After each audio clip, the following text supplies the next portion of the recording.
Hello guys, for today I would like to show you how I did the serpent guy for a miniature company, and enjoy watching and subscribe or whatever.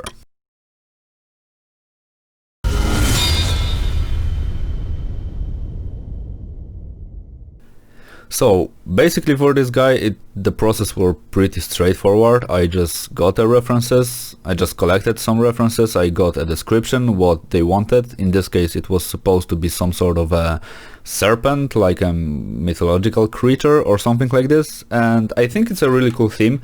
I really enjoy like painting all the fishes and all the other stuff because they are just interesting, and combining all these small details and pieces into like bigger creatures is really neat type of thing, especially since like back in the days when I used to play a lot of StarCraft, the Zergs were actually my most favorite race. So since it had a little bit of a like Zerg vibe to it, I really enjoyed it. The thing was like done a few months ago, but just recently I remembered myself to ask them for permission to post it, and they said no problem, so it's a little bit delayed, but yeah, it's in here. And as I said, for the process it's extremely straightforward. I basically just drew everything, and since they asked me to draw everything, they wanted to have only like a line art because they said it is enough, the technical views will be enough for the 3D artist to work with.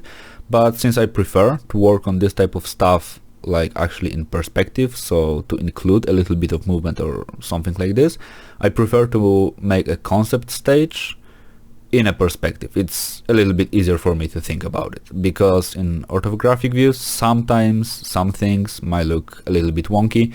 So yeah, this was pretty much the reason. And in this case I have done 5 sketches, and later I will show you why I have done 5 sketches.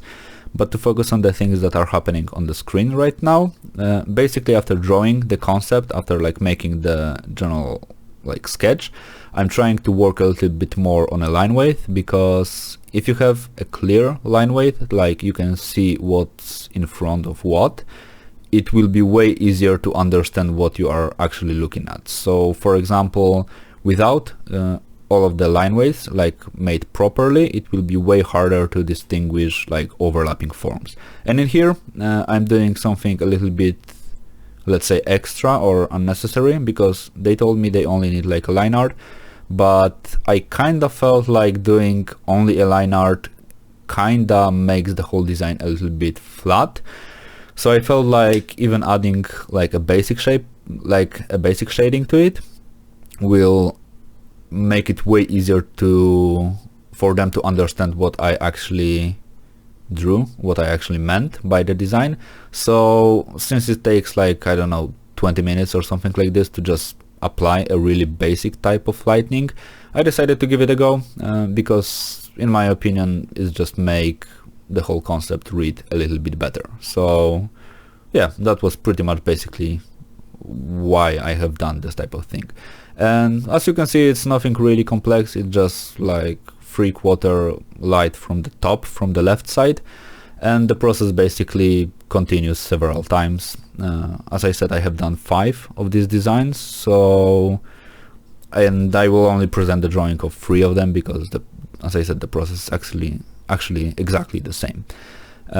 Design wise, for this type of guy I was looking for something a little bit more like wild, like animalistic and aggressive. I did not want to make him like appear intelligent in a way. I kind of wanted to make him look really like feral, so I kinda went a little bit more with more aggressive species as references, so all the viper fishes or all the angler fishes or some like different Skolopendra or something like this type of thingies. I just tried to combine all the angry looking animals into one huge animal. And in this case I really like this ears type of things that he has on the side of his head, like some lizards actually when they are like threatened they have this like collar of skin, I don't know, to appear just bigger. And I kind of felt a lot of different like dragons and a lot of different monsters, when they are hissing they have these things that are like flopping around their head to make them look a little bit more intimidating. So I thought it was a pretty neat type of thing to draw, so yeah. And also details, some like Skolopendra legs and the, not wings, the fins of the whale, I think will also be an interesting type of thing. For the technical aspects, because this is supposed to be a miniature concept, because they will be like taking this to the 3D guy and they will like model it and they will print it and they will take care of all of this thing. If you are working with the miniatures, just remember there are some like things that you should avoid. So like making way too much like thin shapes may be a problem, but since they told me to not worry about all of this type of things, because as far as I have seen their work, they are pretty capable of like making a beautiful 3D models. They told me to not worry about all of this stuff, that just to draw something cool and they will translate it directly. But if you are wondering if you should worry about this type of things, in my opinion, you should always have this information in the back of your head that some things might not like print properly. So just take care of it, like just think about it sometimes. It will make your life a little bit easier. And after doing 5 sketches, I sent them the sketches. They gave me a feedback. As you can see, the feedback is really complex. They just circled what they liked and how they wanted to combine it and just gave me some additional references. So that's pretty much all. And after receiving the feedback, I just took the things that they felt were looking okay and decided to make a little bit more complex concept where I apply all of these things together. So before jumping into the technical views, I decided once again to draw it in perspective so I can see how it looks, actually how it looks as a design. And then based on the perspective view, I will draw orthographic views. So as you can see in here, this is a really basic type of sketch.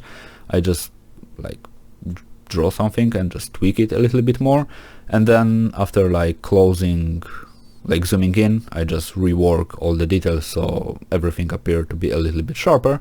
And I really like this type of process because if you lower the opacity of the layer and then draw on top of the lowered opacity layer, you have to pretty much redraw everything from scratch. And if you just like draw something, erase like the sketch and draw on top of the erased sketch, it kind of gives you, let's say, a little bit more information to work on. Like you have something left from the erasing if you are not doing it like extremely properly, like if you don't erase everything at once.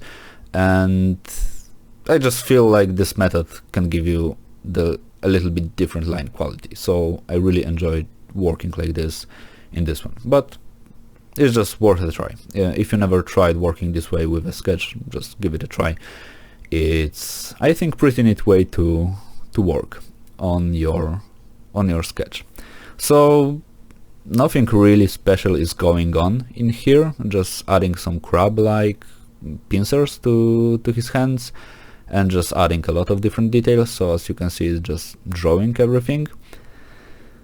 For the view, I did not went for any crazy perspective at all. I wanted to make it a little bit easier on me because of course I could draw it in like a crazy 5-point vanishing type of perspective, but to be honest it would not serve any purpose at all. So basically it's like a fake 2-point perspective type of thingy going on in here. So something that is in the background will be a bit smaller, but it's not really that much of a perspective in here, especially since this guy is not really like a rigid geometry, so there are not of like squares, pretty much non-squares in here. I only tried to keep in mind that, let's say, the arm that is closer to us will be a little bit higher than the arm that is in the back, so just like a really basic perspective lines. And in here also, if you have problems with drawing something, just make a new layer, draw in the red, and just draw in the black, so it will be okay. But for the perspective, if you don't really need to go with a crazy perspective, just try to make it easier for you. So as I said, drawing this guy from the top, like, or from the center or from the below, will pretty much serve no purpose at all. Drawing him this way, it looks kinda okay. Like, I can imagine this more or less he will look on the shelf if he will be just put in there.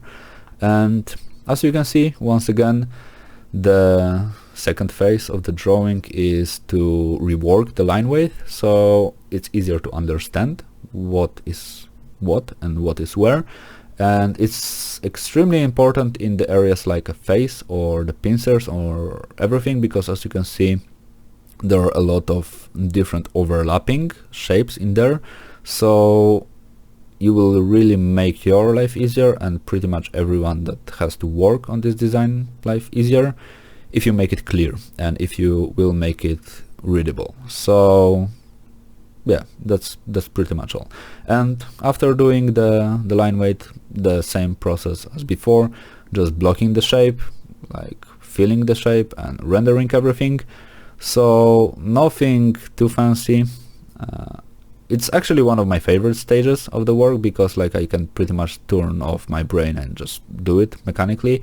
So usually when I am doing something like remotely complex, I tend to make all the complex work at first and then just go on a break and start working on stuff like this, because as I said, like blocking the shapes pretty much requires zero brain power for me. So I'm pretty much resting while doing it, and especially since the forms in here are quite simple, it also is not very taxing to render the thing, especially since I'm not rendering in color, not like working with really complex light setup. You just basically light is in here, so if it's perpendicular to the geometry, just make it lighter, and that's pretty much all. And just play a little bit more with some textures to make it look cool, and some aerial perspective, so basically making things that are in the background a little bit more like faded, so there's a fog covering the geometry. And I also like this fog to cover the line art, so also the line art seemed to appear to be further away, like more in the back. And as I said, that's pretty much all. Adding some rim light sometimes might help. I don't remember if I left the rim light in this one, but sometimes the rim light can increase the feeling of the, like, can increase, it can make it easier to understand the geometry. But in this case I felt it was like not working at all. So in here, as I said, I started working on the orthographic views. So I have my perspective thingy on the left. I started with the front view, so basically I decided what type of proportions this guy have. And as I said, it's kind of weird sometimes when you are drawing something in the orthographic views, because like vast majority of times it just looks weird, especially if all the foreshortening is happening. Like for example, if you were to see like the hand in the orthographic view, it looks like weird. Like even in perspective, if you make something like this, it's just like, it looks weird. And if you have like to get rid of the perspective, so the fingers won't be bigger because they are in front like of the camera, it just looks wonky. So sometimes working with the orthographic views is like meh, especially if you are modeling. Like I'm not a 3D artist, but sometimes when I model something and I turn on the orthographic view, I kind of feel like it looks really weird, but then when I switch back to the perspective, it looks okay. So you have to work with what you have. And yeah, orthographic views are kind of cool.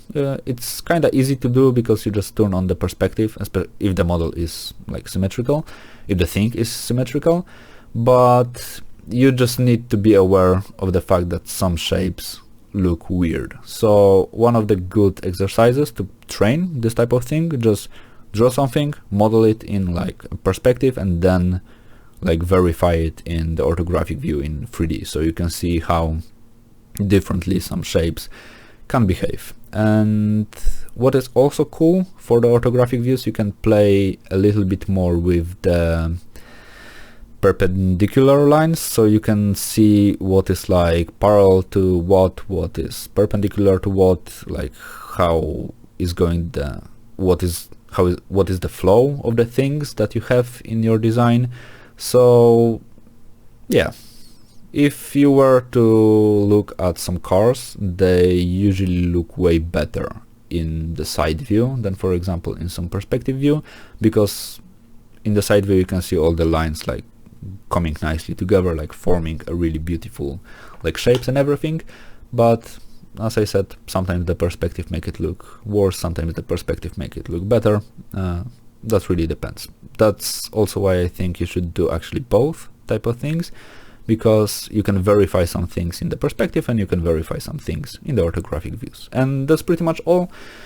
I know it's not like an extremely complex video and not many great informations, but yeah, that's pretty much all. I enjoyed making this guy. It was really fun. I'm waiting for him to be actually modeled, so if he will be modeled, I will make sure to upload it somewhere. So thanks for watching and subscribe, and see ya for the next video.